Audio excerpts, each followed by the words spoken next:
যুক্তরাষ্ট্রের ওয়াশিংটনে সিয়াটল শহরে স্পেস নিডল পর্যবেক্ষণ টাওয়ারের কাছে গুলিতে 2 জন নিহত ও কমপক্ষে 5 জন আহত হয়েছেন।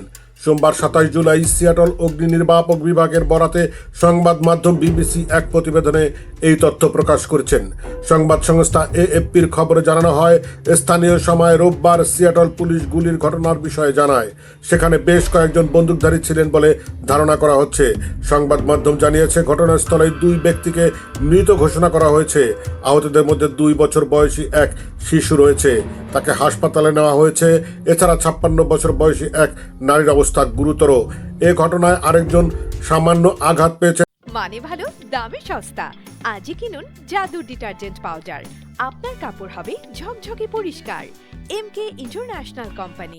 তবে আহতদের আঘাতের ধরন সম্পর্কে ফায়ার সার্ভিস বিস্তারিত তথ্য প্রকাশ করেনি। সিয়াটল পুলিশ সামাজিক যোগাযোগ মাধ্যম এক্সে একটি পোস্ট করেছে। সেখানে তারা লিখেছে, সিয়াটল সেন্টারে গুলির ঘটনা ঘটেছে। হামলাকারীদের আটক করা হয়েছে কিনা সে ব্যাপারে পুলিশ তাৎক্ষণিকভাবে কিছু জানায়নি।